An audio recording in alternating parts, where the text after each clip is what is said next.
Shalom saudara-saudara yang dikasihi Tuhan Yesus Kristus, salam sejahtera buat saudara semua dimanapun saudara berada. Damai dan sukacita oleh Roh Kudus melimpah senantiasa dalam hati dan kehidupan saudara semua.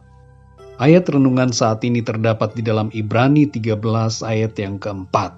Tertulis demikian, "Hendaklah kamu semua penuh hormat terhadap perkawinan, dan janganlah kamu mencemarkan tempat tidur, sebab orang-orang sundal dan pezinah akan dihakimi Allah." Saudara yang dikasihi Tuhan, survei menunjukkan bahwa angka perceraian di Indonesia semakin tahun terus meningkat. Beberapa penyebabnya adalah pertengkaran, faktor ekonomi, dan juga perselingkuhan. Menurut data, dari 5 pernikahan, terdapat 1 perceraian. Angka ini termasuk tinggi, saudara. Survei di sebuah negara Eropa menunjukkan bahwa salah satu pemicu perceraian adalah rasa bosan di antara pasangan, dan rasa bosan itu membuat mereka berselingkuh. Saudara yang dikasihi Tuhan, nampaknya sekarang ini perkawinan semakin tidak dihormati dan tidak dipandang sebagai suatu perkara yang kudus di hadapan Tuhan. Hal ini disebabkan pula oleh banyaknya publik figur yang diidolakan masyarakat yang pernikahannya mengalami perceraian. Sekarang ini orang merasa normal apabila ada mantan istri atau mantan suami seseorang berpindah ke orang lain setelah perceraian. Media-media diwarnai dengan berita-berita semacam ini. Perceraian telah membuat seluruh bumi ini menjadi cemar, karena manusia saling mencemarkan sesamanya di hadapan Tuhan.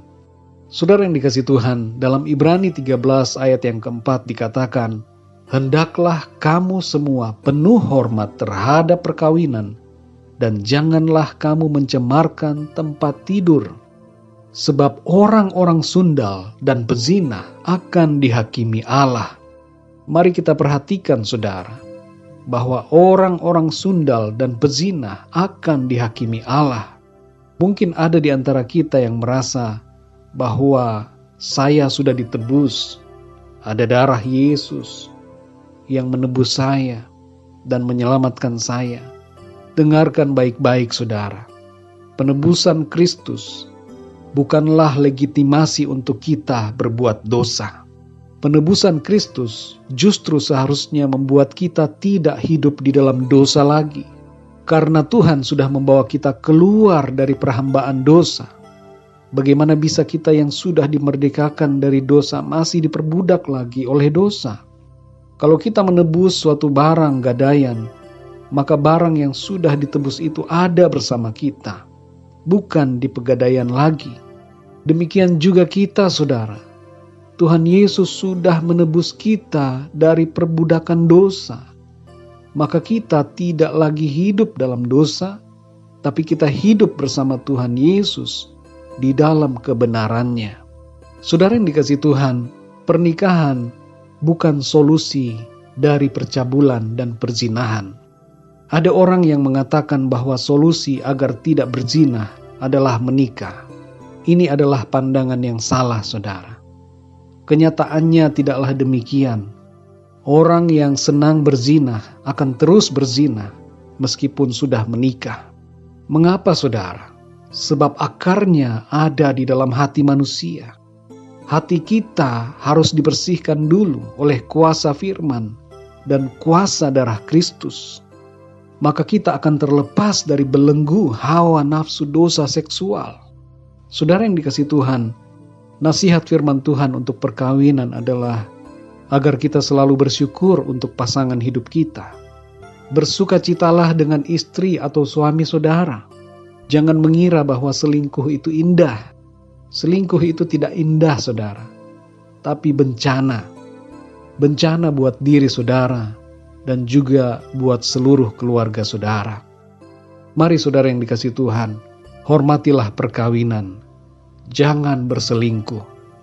Bagi saudara-saudara yang mungkin sedang dalam proses menuju pernikahan, ingatlah baik-baik ayat ini.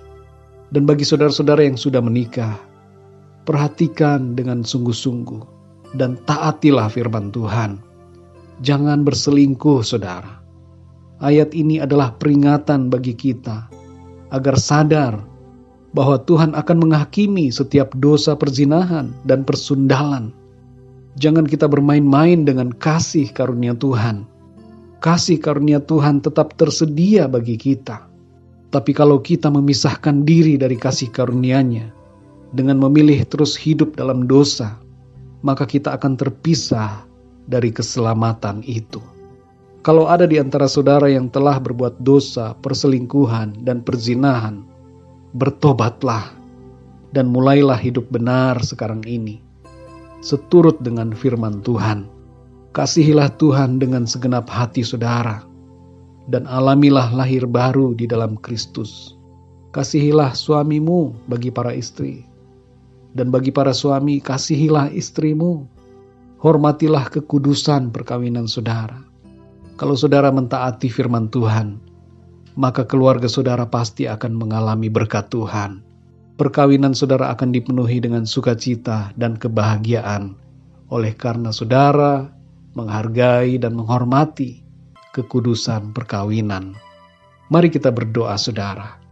Bapa di dalam surga, Bapa di dalam nama Tuhan Yesus Kristus, kami bersyukur untuk kebenaran firman-Mu ya Tuhan, yang mengingatkan setiap kami untuk menghormati kekudusan perkawinan.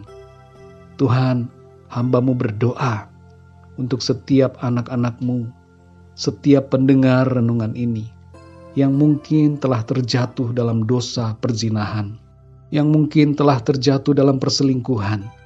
Ampunilah ya Tuhan, dan angkatlah mereka kembali. Bangkitkan mereka Tuhan, untuk hidup dalam kebenaran-Mu, meninggalkan dosa, dan hidup bagi Tuhan. Tuhan, kami berdoa untuk keluarga-keluarga, agar Tuhan memulihkan setiap keadaan dan permasalahan dalam rumah tangga dan keluarga-keluarga. Masalah suami dan istri, pertengkaran, perselisihan, agar Tuhan Engkau menolong, memberikan damai sejahtera dan sukacita bagi setiap pasangan dalam rumah tangga. Penuhi hati mereka dengan kasih-Mu Tuhan, untuk dapat saling mengerti, saling menerima dan saling mengampuni satu sama lain, dan bertumbuh dalam pengenalan yang benar akan Tuhan, dan bertumbuh dalam kasih, sehingga perkawinan mereka senantiasa diwarnai dengan keharmonisan dan kebahagiaan karena Tuhan ada di dalamnya. Terima kasih Bapa. Setiap gangguan kuasa iblis dan setiap cobaan yang berasal dari keinginan-keinginan hawa nafsu, kami tolak di dalam nama Tuhan Yesus Kristus. Biarlah Roh Kudus-Mu yang memimpin setiap keluarga untuk selalu berada dalam kebenaran firman Tuhan. Terima kasih ya Bapa. Pimpinlah hidup kami semua di sepanjang hari ini, agar hidup kami dapat selalu memuliakan nama-Mu. Terima kasih Tuhan. Dalam nama Tuhan Yesus Kristus kami berdoa dan mengucap syukur. Haleluya. Amin. Puji Tuhan, saudara yang dikasihi Tuhan, saya percaya firman Tuhan menjadi berkat dan kekuatan buat saudara semua.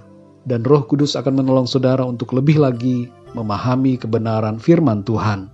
Tuhan Yesus memberkati saudara semua. Sampai jumpa dalam renungan yang berikutnya. Haleluya.